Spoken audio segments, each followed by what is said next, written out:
Hola Iglesia en Venezuela, mi nombre es Maxi Seravica del Instituto Misión. Para mí es un privilegio poder estar compartiendo en esta conferencia donde Dios está atrayendo, equipando y enviando amigos del novio a cada rincón de la tierra, pero también en Venezuela Dios está levantando una iglesia que está firme en medio de las pruebas.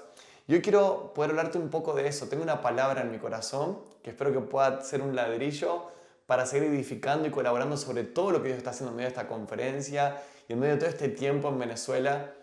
Creo que al ver las escrituras, Dios tiene para los últimos tiempos un plan. Y es que en medio de una crisis sin precedentes que va a alcanzar a todas las naciones, la Biblia cuando quiere hablarnos de los tiempos previos a su regreso, no le alcanzan las palabras para describir la intensidad, la dificultad, la presión, la persecución y la tribulación que va a venir sobre todo el mundo, pero sobre todo también por la iglesia. E incluso Pedro va a decir en una de sus cartas que esta presión y este juicio que Dios va a traer sobre las naciones va a comenzar por la casa, por su casa, por la iglesia, no con el fin de destruirla, sino con el fin de purificarla.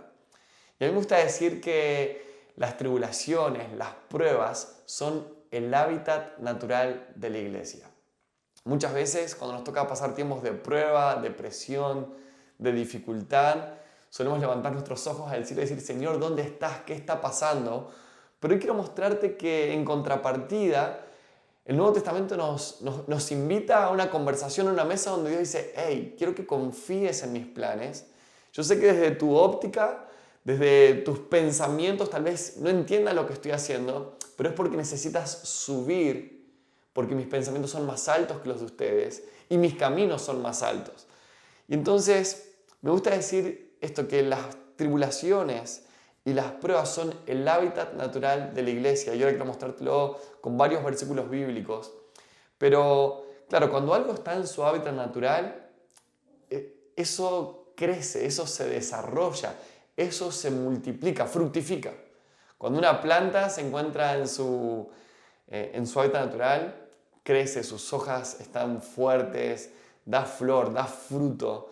Ahora, cuando uno saca a un ser vivo, una planta o cualquiera, de su hábitat natural, eso tiende a debilitar a ese ser vivo y finalmente hasta puede morir. Yo quiero mostrarte que cuando la iglesia se encuentra en tiempos de prueba y de dificultad, Dios la está posicionando en su hábitat natural para que crezca.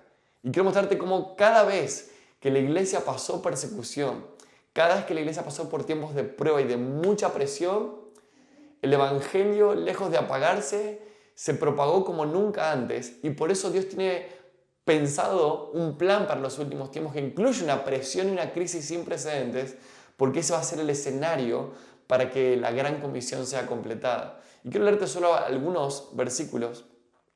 Y el primero que quiero leerte es Jesús en Mateo 24, está enseñando sobre las dinámicas de los últimos tiempos. Sus discípulos le preguntaron cómo luciría la temporada previa a su regreso, y entre muchas de las cosas que Jesús habló, en Mateo 24, 9, Jesús les dice, miren, una de las señales de que estamos en los últimos tiempos es que ustedes van a empezar a notar que el odio hacia mi pueblo, hacia la iglesia, empieza a escalar.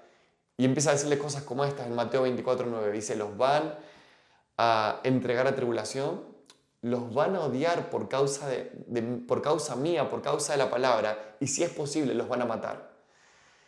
Dice, pero tranquilos, porque este escenario es el que los va a posicionar para predicar el evangelio del reino hasta lo último de la tierra. Claro, no todos van a reaccionar de la misma manera. Hoy lo que quiero hablarte es que los escenarios de prueba, los escenarios de dificultad, provocan dos respuestas en medio nuestro. Pero quería empezar diciéndote esto, que los tiempos de prueba son una invitación a encontrarnos con facetas de Jesús que tal vez Él no puede mostrarnos en los tiempos de paz y de quietud. En esos momentos nos muestra otras facetas. Hay facetas de Jesús que Él nos muestra en los tiempos de pastos delicados, de aguas de reposo, pero hay facetas suyas que Él solo nos puede mostrar en el valle de sombra y de muerte.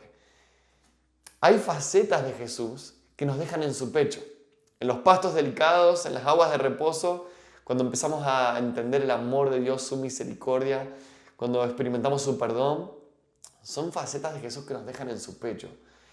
Pero en los tiempos de prueba, Jesús quiere darnos facetas suyas que nos dejan como muertos. Eso le pasó a Juan, ¿se acuerdan? En Juan 13, Juan queda en el pecho de Jesús por la revelación de su misericordia, de un pastor tierno. Pero en Apocalipsis, ahora está en un tiempo de prueba, Juan en Patmos, en una isla, encarcelado, pero Dios le va a dar una revelación suya que lo va a dejar como muerto.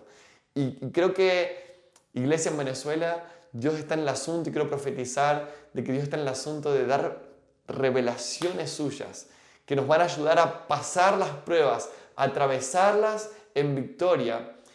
Y por eso creo que la oración que tenemos que hacer no es tanto, Señor, sácanos de las pruebas, sino es qué revelación tuya, qué faceta tuya quieres mostrarnos en medio de estos tiempos difíciles.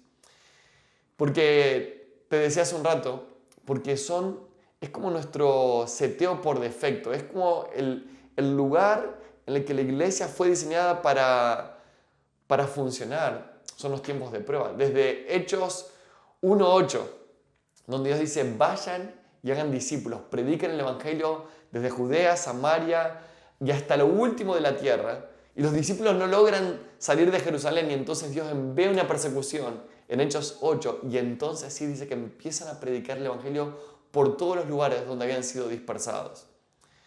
Quiero hablarte de 3 pasajes que creo que son claves para entender esto.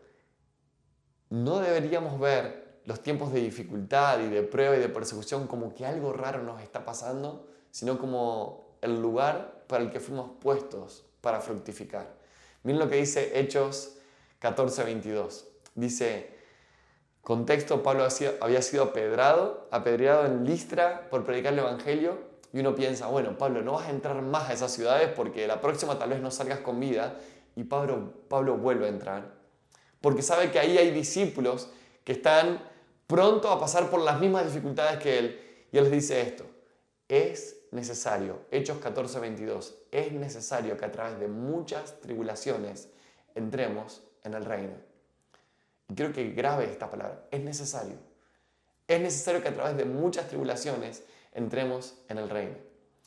Luego, Pablo va a decirle a los tesalonicenses, en 1 Tesalonicenses 3, verso 3, dice, que nadie se inquiete por estas tribulaciones, porque ustedes mismos saben que para esto estamos puestos.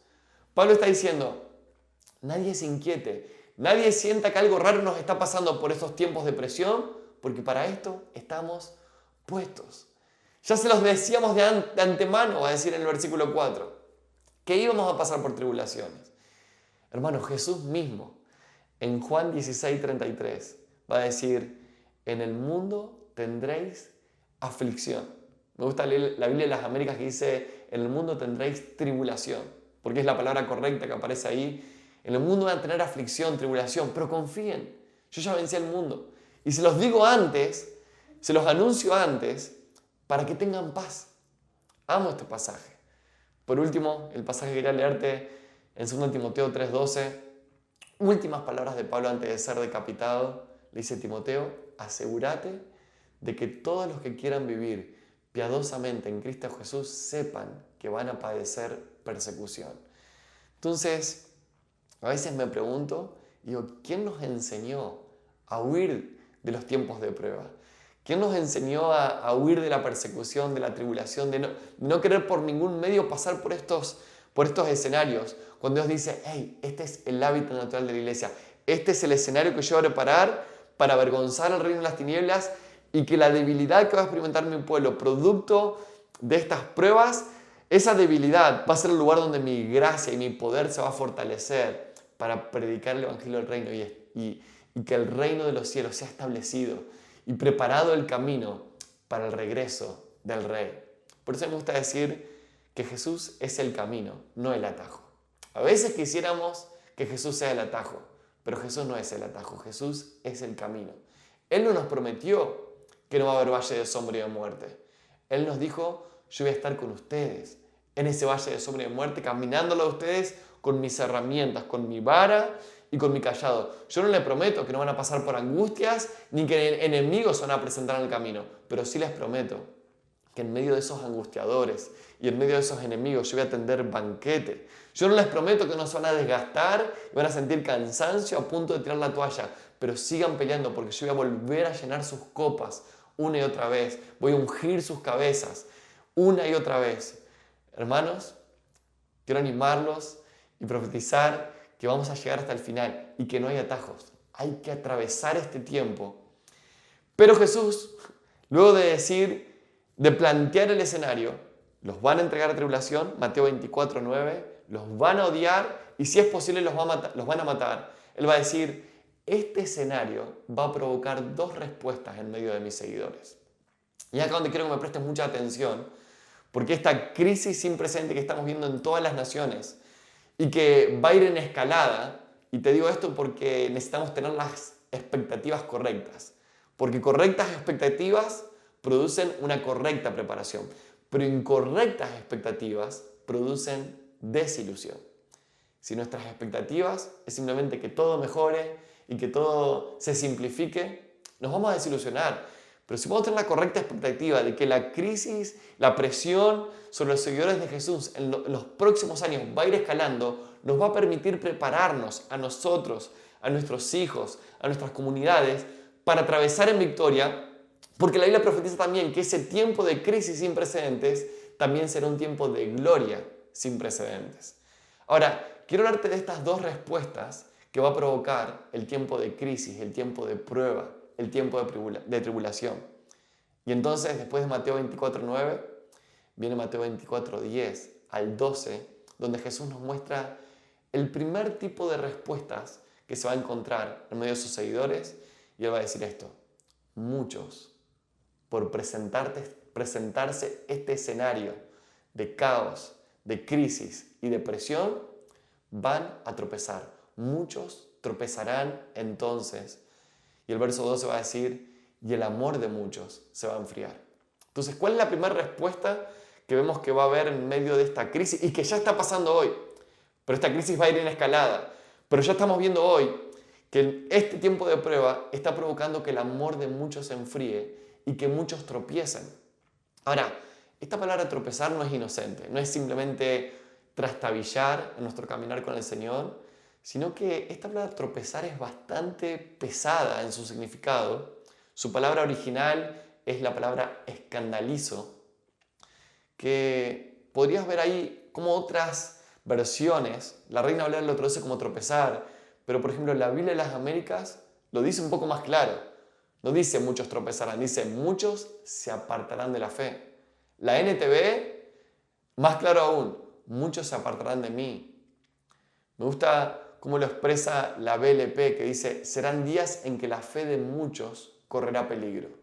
Claro, cuando uno une las piezas del rompecabezas, y por ejemplo Pablo en 1 Timoteo 4, verso 1, o Pablo a los tesalonicenses, 2 Tesalonicenses 2, verso 3, anuncian que previo al regreso de Cristo va a haber una gran apostasía.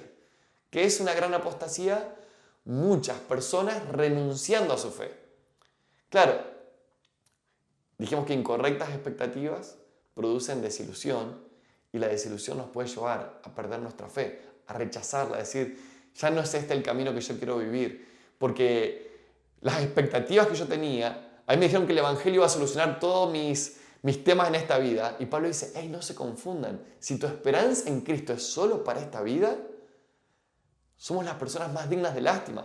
Y en todo ese capítulo de 1 Corintios 15, Pablo dice, nuestra esperanza es el regreso de Cristo, en el cual un día vamos a recibir un cuerpo glorificado, donde ya no vamos a experimentar más dolor, ni muerte, ni enfermedad. Y reinaremos con Cristo hasta que haya puesto a todos sus enemigos debajo de sus pies, para que luego el Padre descienda con la nueva Jerusalén a hacer todo en todos. Esa es nuestra esperanza. Y mientras tanto presionamos en medio de la prueba, pero los que tengan incorrectas expectativas van a tropezar. Muchos tropezarán. Jesús lo expresó muy bien en la parábola del sembrador. Puedes leerlo ahí en Marcos 4, verso 17, donde Jesús dice, hay gente que tiene como su corazón con rocas, que habla de superficialidad. Las raíces nos pueden ir profundo. Y dice, son personas que reciben el mensaje con gozo cada domingo, cada día en la iglesia. Pero dice esto, pero cuando viene la tribulación o la persecución por causa de la palabra, luego tropiezan, escandalizo, pierden la fe. Por eso, hermanos, este es un asunto del corazón. La tormenta externa que se va a desatar en las naciones no es lo más importante, porque la tormenta externa va a desatar una tormenta interna en el corazón, donde el odio, donde el miedo, donde el pánico, la crisis, la lujuria van a querer tomar lugar y los que no hayan preparado su corazón no van a poder permanecer hasta el final. Por eso, si algo necesitamos en esta hora es pastores conforme al corazón de Dios que conozcan el plan, que conozcan qué es lo que va a pasar en los últimos tiempos y preparen el corazón de la iglesia para permanecer hasta el final y no tropezar. Ahora, en contrapartida, el mismo escenario que va a hacer que muchos tropiecen será el mismo que Jesús dice ahora en Mateo 24, 13 y 14. Dice, pero muchos van a perseverar. Dice, pero el que persevere hasta el final, este será salvo. Y no es que van a estar perseverando guardados en las cuatro paredes de la iglesia, sino que dice esto, Mateo 24, 14 dice, estos que perseveren van a estar predicando el evangelio del reino a todas las naciones como un testimonio, como una evidencia irrefutable de que Jesús, el Rey, está viniendo. ¿Qué es el evangelio del reino? No el anuncio de simplemente que Dios nos dio un ticket que nos salva del infierno y nos lleva al cielo. Esa parte es gloriosa, pero el evangelio del reino es que hay un rey que está trayendo un reino a la tierra y lo va a establecer y va a llenar toda la tierra, y por lo que pasó en la cruz del Calvario y por su sangre tenemos acceso a ser reyes y sacerdotes para reinar sobre la tierra con él. Apocalipsis 5:10. Por eso, hermanos, hay buenas noticias, pero la misma lluvia que va a hacer que algunos se ahoguen es la misma lluvia que va a hacer que otros florezcan. Y la cuestión va a estar en la preparación, es ponerse de pie antes. Y entonces Jesús dice, el que persevere hasta el fin. El mismo mensaje que Jesús es registrado ahí por Mateo en el capítulo 24, es registrado por Lucas en el capítulo 21. Y Lucas lo expresa así. Lucas 21, 19 va a decir, con vuestra paciencia guardaréis vuestras almas. Dice, muchos van a tropezar, pero los que tengan paciencia van a llegar hasta el final, van a guardar sus almas hasta el final. Y así como te comenté que tropezar era la palabra escandalizo, la palabra paciencia o perseverar es la palabra hupomone. A mí me suelen bromear por esto porque hablo mucho de esta palabra, pero hablo mucho porque a mí el Señor me marcó en medio de la pandemia del 2020 con esta palabra, donde Dios me dijo, Maxi, yo voy a levantar una iglesia que sea paciente, que tenga paciencia. Y claro, me fui a buscar el significado de esta palabra hupomone, paciencia, que aparece muchísimas veces en las Escrituras, y me di cuenta que era mucho más que esperar algo, sino que su significado, el significado hupomone, al menos hay tres que son hermosos, que es esperanza con alegría. Aguante es soportar, es aguantar, pero con gozo. Pero escuchar la tercera, que es la que más me gusta, es fidelidad bajo presión. Fidelidad bajo presión. Déjame ilustrártelo con esta botella. Es que cuando viene la presión lo que hace es evidenciar lo que hay dentro. Yo estoy apretando acá esta botella y el agua está empezando a salir. En cualquier momento, si aprieto más, va a rebasar. Ahora, Jesús dice, viene presión sobre el mundo entero. Y algunos, cuando se los apriete por no estar llenos de Cristo, lo que va a salir es ofensa, es miedo, es pánico, es falta de preparación, y eso los va a hacer apartarse del camino. Pero dice, pero a otros, cuando los aprieten, va a salir fidelidad. Y mi pregunta es, ¿qué sale de vos en los momentos de presión? Porque en los momentos donde no estamos siendo presionados, es fácil aún comportarnos adecuadamente, pero en los momentos de presión sale lo que hay dentro. Yo estoy apretando y no es que el agua se introdujo mientras yo presionaba, sino que la presión lo único que hizo fue evidenciar que hay dentro. Y solamente a vos te ha pasado, a mí me ha pasado, pasar por momentos de presión donde de repente sale frustración, donde de repente sale ira, malos tratos, mal humor.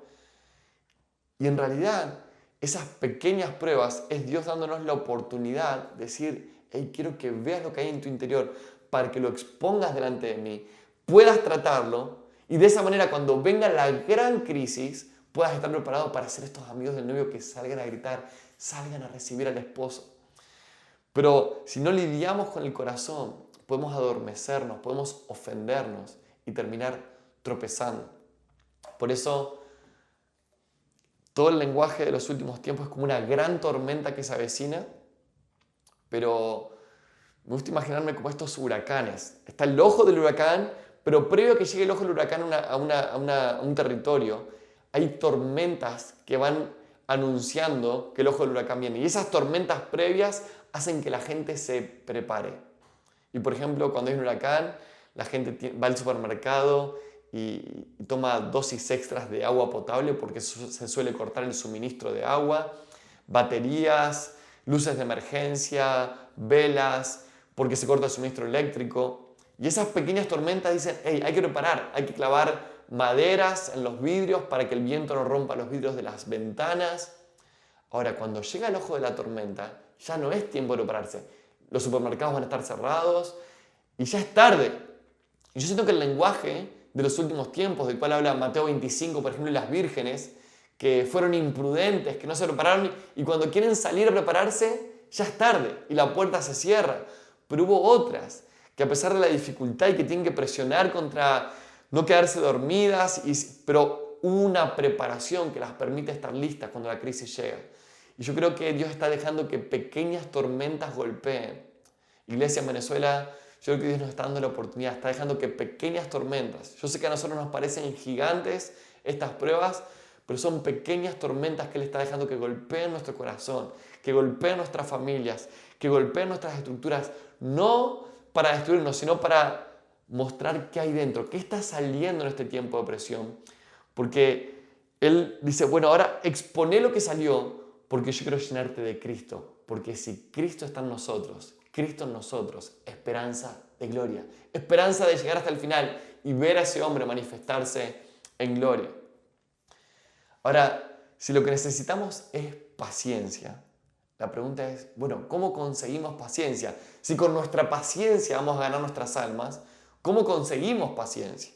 Y Santiago, capítulo 1, versos 2 y 3 va a decir, hermanos, tengan por sumo gozo cuando se hallen en diversas pruebas, porque la prueba de vuestra fe produce paciencia.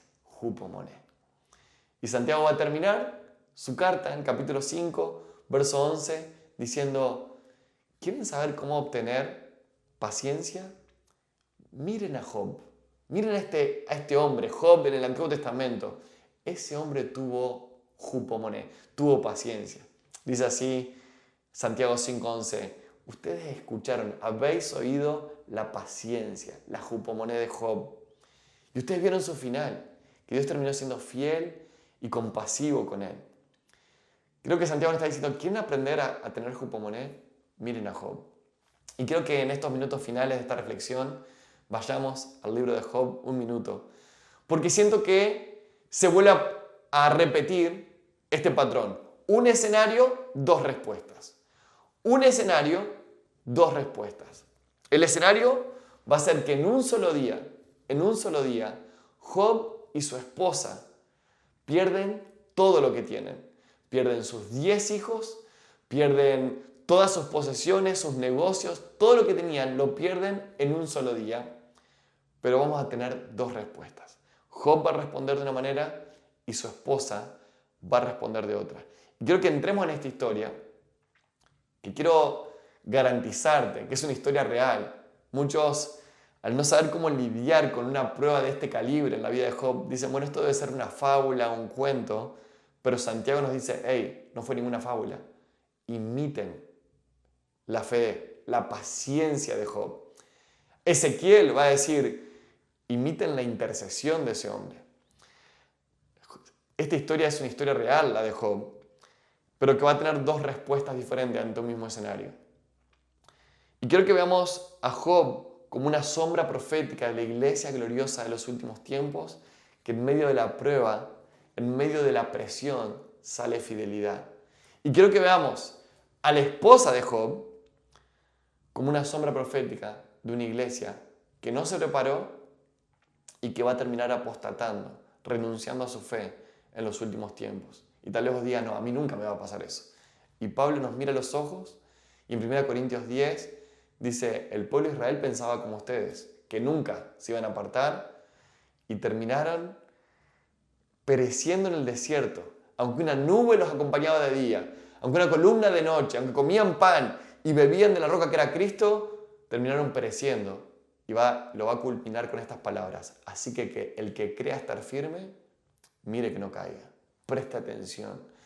Y entonces, usted conoce la historia de Job. Job, en un solo día, todo empieza con Satanás presentándose delante de Dios. Y es Dios, no es Satanás, es Dios el que le dice, ¿has visto a mi siervo Job? Que es intachable, que es irreprensible, apartado del mal, varón perfecto. Y Satanás le dice, sí, pero hasta yo te adoraría si me trataras como lo tratas a Job. Y quiero decirte algo, Job no te adora de balde, no te adora gratis, te adora por todo lo que le das. Déjame tocar todo lo que tiene y veamos si no te maldice en la cara. Porque le dice esto a Satanás, lo tenés cercado, pusiste un cerco delante de él y no lo puedo tocar.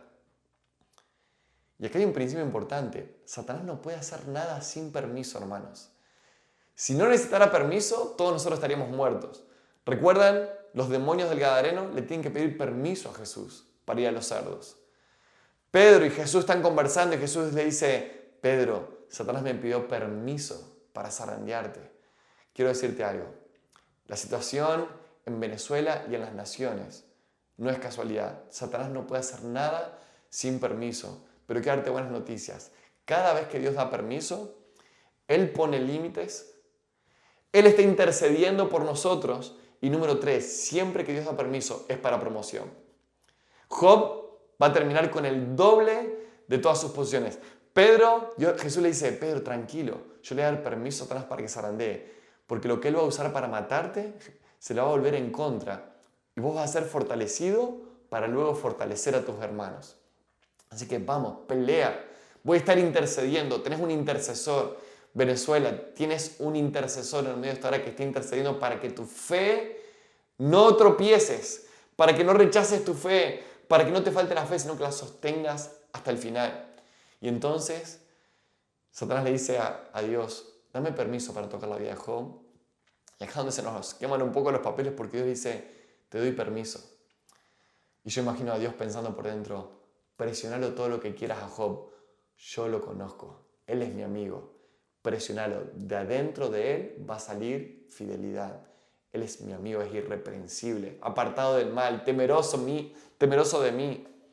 Y entonces, te conocen la historia, Job pierde todo en un solo día y su respuesta fue, desnudo salí del vientre de mi madre, desnudo volveré al polvo de la tierra. Jehová dio, Jehová quitó, nada va a robar mi adoración. Y a mí me gusta preguntarle a Job, ¿cómo se hace para responder así? ¿Cómo se hace? Y hay un segundo round donde Satanás vuelve a la presencia y dice, déjame tocarle su salud, dame permiso para tocar su salud. Dios le da permiso y lo hiere a Job con una úlcera maligna desde la coronilla hasta la planta de los pies. Y acá donde aparece su esposa, que dijimos que es una sombra profética de la iglesia que va a tropezar. Le dice, Job, ¿todavía retenés tu integridad? Maldecí a Dios y morite. Hacé lo que yo ya hice. Yo ya rechacé esta idea de un Dios. Porque claro, ¿qué le pasaba a esta mujer? En su teología no había lugar para el sufrimiento. Incorrectas expectativas producen desilusión. Y creo que como iglesia tenemos una teología robusta para respaldar al Dios que da. Cada vez que Dios nos bendice, Decimos, el Señor es mi pastor, nada me faltará. Pero tenemos una teología muy débil para lidiar con el Dios que quita, con el Dios que da permiso para cosas como estas, para crisis como las que estamos viviendo, y no sabemos cómo lidiar. Y creo que libros como el libro de Job nos ayudan a entender que el liderazgo de Jesús es mayor que el nuestro y que tiene que levantarse una iglesia que dice: Jesús, no entendemos todo lo que está pasando, pero confiamos en tu liderazgo, confiamos en que sabés liderar la historia. La esposa de Job es una sombra profética de una iglesia que va a tropezar, pero Job es una sombra profética de una iglesia que en el capítulo 2 le va a contestar: mujer, como alguien que no entiende, como las mujeres fatuas has hablado, ¿acaso recibiremos de Dios el bien y el mal? ¿No lo recibiremos? Dice, y en todo esto Job no pecó con sus labios. Ahora, si yo pudiera conversar con Job y cuando el reino venga y sea establecido en la tierra, y me gustaría buscarlo a Job y hacerle una pregunta. Y me gustaría hacérsela en esta noche y que tratemos de contestarla juntos. La pregunta que yo le haría a Job es: Job, ¿en qué pensabas a las noches? Perdiste 10 hijos. Claro, su esposa también los había perdido. Por eso también entiendo un poco a esta mujer, pero no supo cómo lidiar. Y yo le pregunto: Job, ¿cómo hiciste? ¿En qué pensabas cuando apoyabas la cabeza en la almohada a las noches? ¿Qué te sostuvo hasta el final? Y creo que es el capítulo 19, versos 25 al 27, el que nos dan una pauta de en qué pensaba Job, qué fue lo que lo sostuvo. Porque en ese capítulo sus amigos le vienen diciendo: Job, seguro algo mal hiciste, porque uno cosecha lo que siembra. Y para haber cosechado semejante maldición, seguro vos te mandaste un pecado de aquellos. Y Job les dice: yo hasta hice un pacto con mis ojos para no mirar a una mujer. Yo me conduje intachablemente delante del Señor. No sé por qué Él me dio la espalda, pero sé esto. Job 19:25. Versión NTV, me encanta cómo le dice: yo sé esto. Yo sé que en cuanto a mí, yo sé que mi Redentor vive. Y un día, por fin estará sobre la tierra. Y después de que mi cuerpo se haya descompuesto, Job entiende perfecto la resurrección de los muertos. Dice: este cuerpo que ahora está lleno de llagas, un día se va a descomponer. Pero todavía en mi cuerpo veré a Dios. Yo sé que Dios me va a dar un cuerpo nuevo en su venida. Voy a ver a mi Redentor sobre la tierra. Y verso 27 dice: yo mismo lo veré. Así es, lo veré con mis propios ojos. Este era el pensamiento que me llenaba de asombro cada noche. En esto pensaba, en que un día mi Redentor que vive va a estar sobre la tierra y lo voy a ver con mis propios ojos. Hermanos, ¿saben qué es lo que sostuvo a Job en medio de sus pruebas difíciles? La esperanza del regreso glorioso de Jesús. Y por eso me gusta decir esto, que así como Jesús, por el gozo puesto delante de él, soportó la cruz, la iglesia que ponga por delante de ella la segunda venida de Jesús va a poder atravesar con gozo las tribulaciones de hoy y las grandes tribulaciones que vienen por delante. Por eso quiero orar para que el Señor nos dé la gracia de que en medio de estas pruebas que estamos pasando hoy se forme paciencia. Amigos del novio que tienen aceite, que cultivaron paciencia en su interior y están listos para atravesar noches aún más oscuras, pero porque tienen por delante el regreso de Cristo. Y dicen: vamos, iglesia, un poquito más. Hebreos 10, verso 37, 36, dice: un poquito más, y el que ha de venir vendrá. Y esa es la palabra que tengo hoy para todos nosotros. Vamos, iglesia en Venezuela, pues sigamos presionando, porque un poquito más, y el que ha de venir vendrá y no tardará. Déjame orar. Padre, gracias. Gracias por tu presencia en nuestras vidas. Gracias por ministrar nuestro corazón. Y gracias porque tú eres el camino. Hoy queremos mirar a Jesús en ese huerto en Getsemaní donde dijo: Padre, ¿no habrá algún atajo a la cruz? Y el Padre dice: no hay atajos. Tienes que beber esta copa.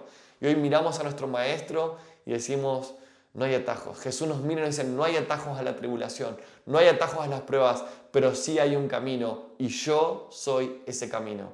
Jesucristo es el camino. Queremos ser llenos de Cristo porque Cristo en nosotros, esperanza de gloria. Padre, bendigo a la iglesia en Venezuela y lo hago en el nombre de Jesús. Amén, amén y amén. Dios los bendiga mucho, hermanos.